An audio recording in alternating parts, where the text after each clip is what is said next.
हे, Rasha hair. मैंने आपको कल इसके आंसर बताए थे ह्यूमन रेस्पिरेटरी सिस्टम्स के।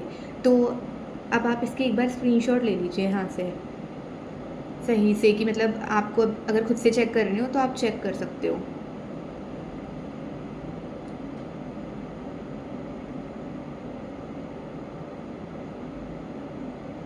ओके, अब मैंने आपको कल ब्रीथिंग मैकेनिज्म के क्वेश्चन दिए थे। इसके अब आंसर चेक कर लेते हैं कि आप लोगों ने कितने ठीक करे हैं या फिर नहीं करे हैं। ठीक है, ब्रीथिंग इन्वॉल्व्स 3 स्टेजेस। नहीं, इसका आंसर है यहाँ पे 2 आने चाहिए। मैंने आपको बताया था इंस्पायरेशन और एक्सपायरेशन। ठीक है, inspiration occur when intrapulmonary pressure is higher than the atmospheric pressure. Higher नहीं है यहाँ पे, क्योंकि इंस्पायरेशन में क्या होता है कि जैसे हमारा डायफ्राम होता है, उसकी नॉर्मल शेप ऐसी होती है, डोम शेप्ड। पर जब हम इंस्पायर करते हैं तो उसका वॉल्यूम बढ़ जाता है और प्रेशर हो जाता है कम। ठीक है, तो यहाँ पे लोअर आना चाहिए। Diaphragm and intercostal muscles help in generation gradient for breathing. इसका आंसर ट्रू है। The movement of air into and out of the lungs carried out by the, इसका आंसर है प्रेशर ग्रेडियंट। मैंने आपको बताया था कि प्रेशर ग्रेडियंट बहुत ज़्यादा इंपॉर्टेंट होता है इन सब के इंस्पायरेशन के लिए और एक्सपायरेशन की प्रोसेस के लिए। Expiration take place when intrapulmonary pressure is, जब वहाँ पे प्रेशर हायर होता है, क्योंकि वॉल्यूम तो कम हो जाती है और प्रेशर हो जाता है ज़्यादा। Contraction of increase volume of thorax chamber in anterior posterior axis, मतलब एंटीरियर मतलब हेड और इधर टेल वाला। तो इसमें किसमें होता है, यहाँ पे लिखा है, इसका आंसर आएगा diaphragm. And increase in pulmonary volume, अब मैंने आपको बताया था कि pressure is inversely proportional to volume, तो इससे आपको इसका आंसर खुद ही गेस कर लेना चाहिए।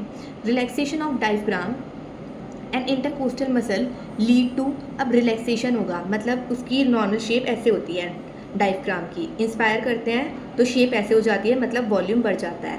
पर अब उसका रिलैक्सेशन हो रहा है, मतलब वो अपनी शेप में वापस आ रहा है, तो इसका वॉल्यूम क्या होगा, इसका वॉल्यूम जो है वो डिक्रीज हो जाएगा। Relaxation of diaphragm and intercostal muscle to decrease in thorax volume, मतलब जो वॉल्यूम होता है वो इसमें डिक्रीज हो जाता है। A spirometer is use to estimate the volume of air involved in breathing, लिखा है यहाँ पे, तो इसका आंसर ट्रू है।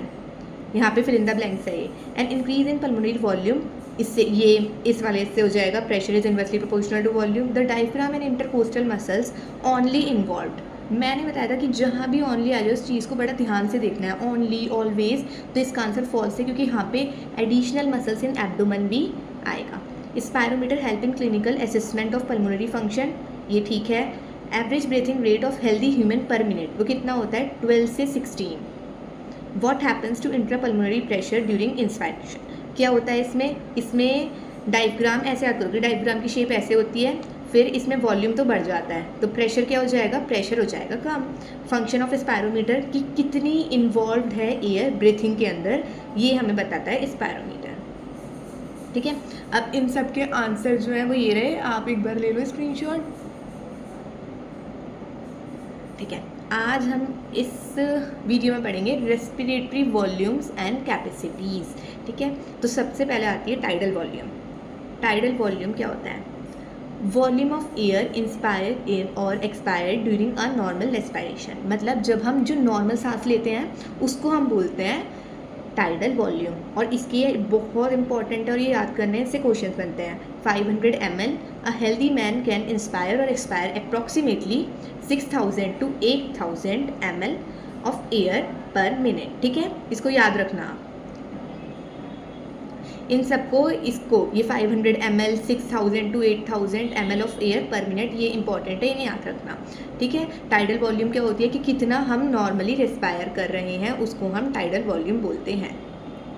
अब दूसरा आएगा inspiratory reserve volume. A person can inspire by a forcible inspiration, मतलब कि जब एक पर्सन ने फोर्सिबल, मतलब एक फोर्स से हमने अपनी सांस को अंदर लिया है, अब उस टाइम हम और जितना सांस ले सकते हैं उसको हम बोलते हैं इंस्पायरेटरी रिजर्व वॉल्यूम। एक बार मैं और बताती हूँ कि जब हमने बहुत ज़ोर से सांस को अपने अंदर खींचा है, उस टाइम हम और कितनी सांस को अंदर ले सकते हैं उसको हम बोलते हैं इंस्पायरेटरी रिजर्व वॉल्यूम, जो कि कितनी होती है 2500 ml to 3000 ml। ठीक है, अब आता है expiratory reserve volume. A person can expire by a forcible expiration, मतलब जब कितनी ज़ोर से हम अपनी जो सांस है उसको हम आउट कर सकते हैं, मतलब बाहर कर सकते हैं। अब इस दौरान हम और कितनी सांस बाहर कर सकते हैं, उसको एक्सपायरेटरी रिजर्व वॉल्यूम, मतलब हमने एक बहुत ज़ोर से सांस को बाहर करी, उस टाइम हम और कितनी सांस को आउट कर सकते हैं, उसको एक्सपायरेटरी रिजर्व वॉल्यूम बोलते हैं। This average 1000 ml to 1100 ml। और इन सबको अच्छे से याद करना, ये जो नंबर्स हैं बहुत ज़्यादा इंपॉर्टेंट है, ठीक है। अब आता है रेजिडुअल वॉल्यूम। रेजिडुअल वॉल्यूम क्या होता है? Volume of air remaining in the lungs even after the forcible expiration. जब हमने ज़ोर से सांस को बाहर किया, मतलब जब हमने सांस को आउट किया, तो उस टाइम हमारे लंग्स में कितनी एयर रह गई है, उसको हम बोलते हैं, रुको, ठीक है, जब volume of air remaining in the lungs even after forcible expiration, कि जब हमने ज़ोर से सांस को बाहर करा उस टाइम हमारी लंग्स में कितनी एयर रह गई है, उसको हम रेजिडुअल वॉल्यूम बोलते हैं। और ये 1100 ml टू 1200 ml, ठीक है। इनके जो नंबर्स हैं उनको अच्छे से याद करना। अब आता है inspiratory capacity. Total volume of air a person can inspire after a normal expiration. जब हमने अपनी सांस को आउट किया, उसके बाद हम कितना इंस्पायर कर सकते हैं, कितना हम एयर को इन, मतलब अपने अंदर ले सकते हैं, उसको हम बोलते हैं इंस्पायरेटरी कैपेसिटी। और ये याद कर लेना, इनसे क्वेश्चंस बनते हैं, इनसे क्वेश्चंस बनते हैं नीट में, ये जो नंबर्स हैं इनसे क्वेश्चन बनते हैं। और ये जो लिखा है ना, जैसे यहाँ पे ये लिखा है कि फोर्सिबल एक्सपायरेशन, ये यहाँ पे और अभी आएगा फंक्शनल रेजिडुअल कैपेसिटी में नॉर्मल एक्सपायरेशन, और ये फोर्स्ड इंस्पायरेशन, ये इनसे याद करना है, इनसे काफ़ी क्वेश्चंस बनते हैं, ठीक है। फिर आता है expiratory capacity. Total volume of air a person can expire, कि कितना वो एयर को अपने अंदर ले एक्सपायर मतलब आउट कर सकता है आफ्टर अ नॉर्मल इंस्पायरेशन, की मतलब उसने अपने लिए एयर अंदर करी, इन करी, फिर उसके बाद वो कितनी एक्सपायर कर सकता है, उसको बोलते हैं फंक्शनल रेजिडुअल कैपेसिटी, कि कितने उसकी लंग्स के अंदर रह गई है आफ्टर अ नॉर्मल एक्सपायरेशन।